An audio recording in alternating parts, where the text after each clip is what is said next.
Garcia and Lesh and the drummers probably did LSD 2/3 of their shows for 5 years.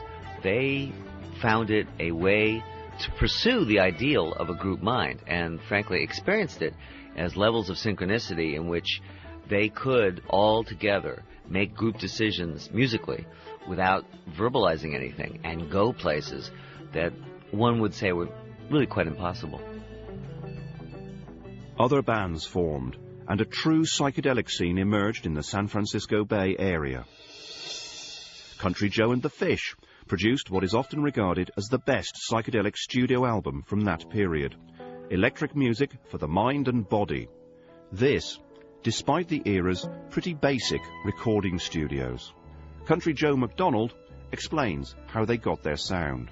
The recording process was rather primitive. We didn't have a lot of multi-tracking and not too many electronic devices, but we did, and I did, incorporate feedback, reverb, and tremolo. On that album I had the bass feedback, and so it created the illusion of being a bowed acoustic bass.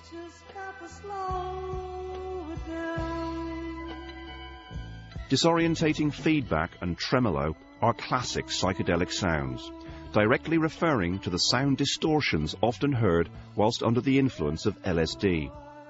But the odd trippy sound effect apart, can we really define the psychedelic sound? Joe Boyd, Pink Floyd's early producer. I'm not sure that you can really put a stylistic label on psychedelic music. It has more to do with an opening of the floodgates of possibility and imagination and originality, and at its best, obviously, it surprises and takes people, regardless of the state in which they're listening to the music, into areas that they wouldn't have expected. Until now, pop was pretty formulaic, sticking to verse, chorus, middle eight, verse, chorus patterns, and rarely changing time signatures.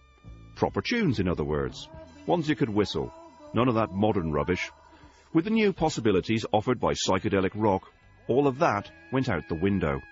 Time signature changes, which I quite deliberately did. Some of them are quite complex, and Happiness as a Porpoise Mouth, for instance, is quite elaborate with a 3/4 time signature going into a 6/8 section.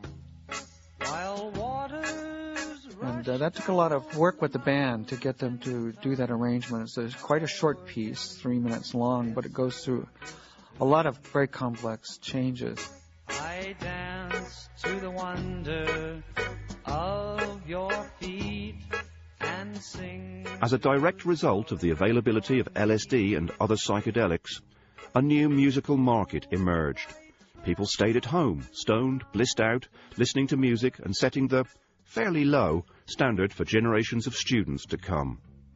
It wasn't conceived as an acid trip, but I remember when it was over, taking acid and listening to it and deciding that it didn't have any bummers on it, and it was a nice, pleasant thing to listen to. Neither nice nor pleasant, however, was the track most associated with that era, the Jefferson Airplanes' White Rabbit. One pill makes you larger, and one pill makes you small. And if you go chasing rabbits... Grace Slick was the Jefferson Airplanes' lead vocalist.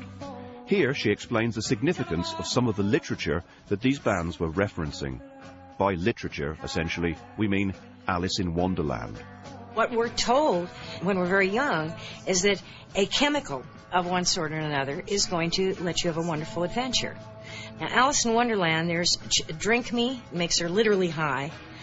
She takes mushrooms, smokes a hookah, bites some kind of stuff that's round, looks like a big pill. Just have some kind of mushroom, and your mind is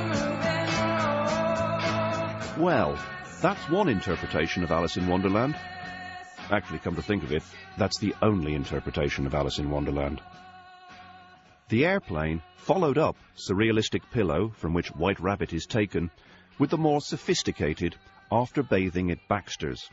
Bands began to see the studio as another instrument and took over, attempting to manipulate the technology to make new sounds.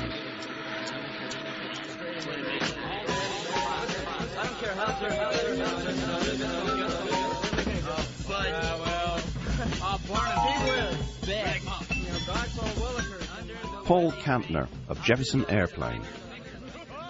Baxter's took 7 months to make because we were in the process of going over every dial in the board on acid half the time. Well, what does this do? What do these two do together? Well, you do that one over there, and we'll see. Jack had the board smoking at times.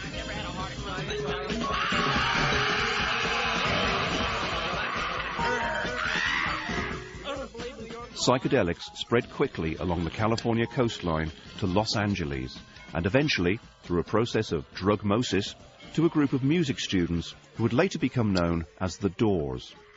Ray Manzarek, keyboard player with the band, and the one played by Carl MacLachlan in the film, explains how they formed. I was going to the film school at UCLA, and one of my friends in the school was Jim Morrison. I saw Jim at just around graduation time and said, well, what are you going to do, man? He said, well, I'm going to New York City. About 2 months later, I was down on the beach in Venice, a beautiful California summer day. And who should come walking down the beach but Jim Morrison? And I said, hey, man, I thought you were going to New York. And he said, well, I was, but I decided to stay here. And I said, well, what have you been doing? He said, well, I've been staying at a friend's house up on his rooftop, writing songs. And I said, aha. Well, why don't you, sing one or something, or do whatever you can, show me the lyrics or something.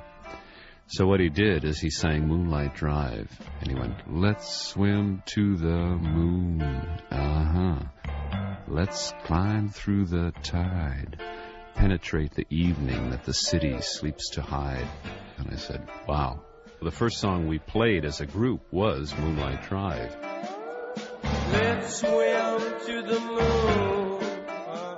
The band took their name from another literary touchstone of acid culture. They called themselves Zen and the Art of Motorcycle Maintenance. Oh, no, they didn't. Jim said, how about the Doors? And I went, what?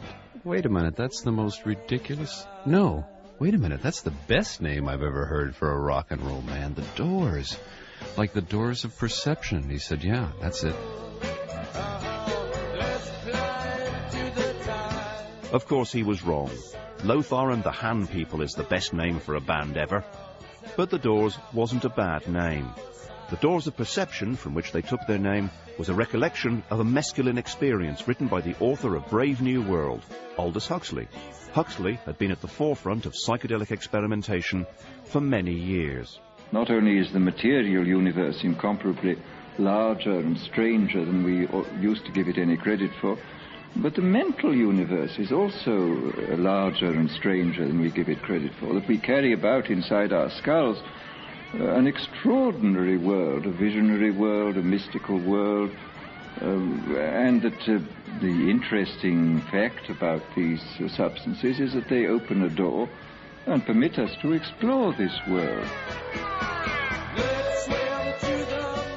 But although Huxley was an important figure to psychedelic artists, his contribution to the movement was often misunderstood. David King Dunaway. Many people misunderstand Doors of Perception as a work which is some experiment with the wild and woolly boundaries of consciousness. This is instead an accumulation of the mystical training that Huxley underwent. And it's out of that tradition that really one has to understand Doors of Perception. Jim Morrison was never one to do anything in moderation, even including doing things in moderation. And that included psychedelics. John Densmore recalls the morning after a famous recording session.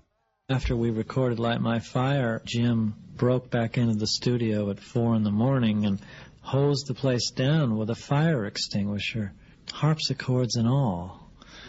Why? Because we played so well he had to put out the fire.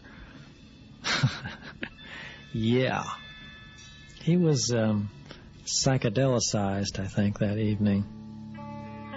There were concerns